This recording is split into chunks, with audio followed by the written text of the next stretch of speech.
In this video, I want to talk about the concept of overloading. So, in many languages, object-oriented programming languages, they allow you to have multiple versions of a function.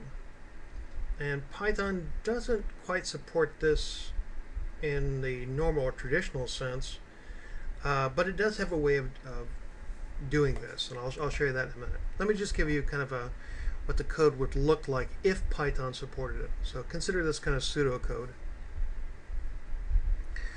So let's say I have the add values function, and it's got two arguments, or excuse me, parameters.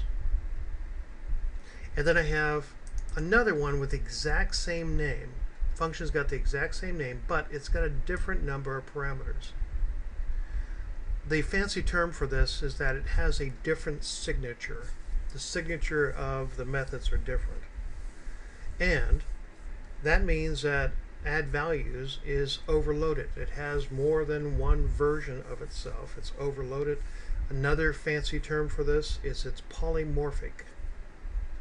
There are three pillars of object-oriented programming, three basic rules, and they are abstraction, in which case you work with blocks of code in the abstract. So you encapsulate code into a function that is a way of performing abstraction. Polymorphism, in which case you have multiple versions of something, and by going through and doing this overloading, you end up accomplishing polymorphism. And then the concept of inheritance, which we'll see in the next module. So this would be an example of how it might work in a different language. Let's see how it works in Python. In Python, the way you do it is you use those default values for your parameter. Now, a common pattern is to use none, as I had mentioned in the last video, where you go through and you have one function, but it can perform in many different ways. And the way you decide how it's going to perform its action is to do a little test to see whether or not the parameters have values, or in this case not. I do so by checking to see if the value is none. And if the value is none, you can actually use equal, but it's slower if you do so.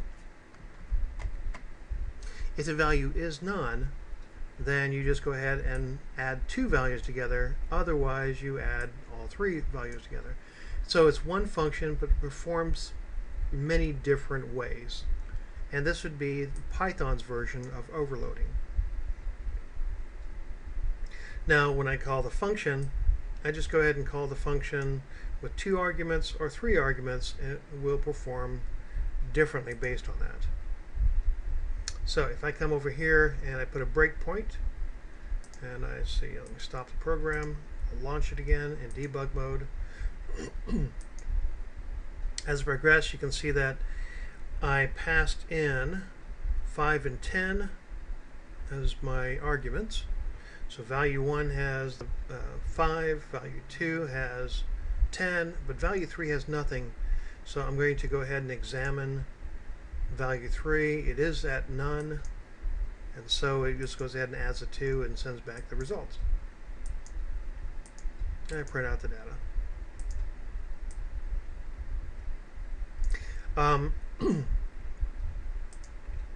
Continuing forward, I pass in 3 values, and now when it examines that, value 3 is not none. It's actually got a value 15, and so it goes through and it will do the version of the code where you have 3 different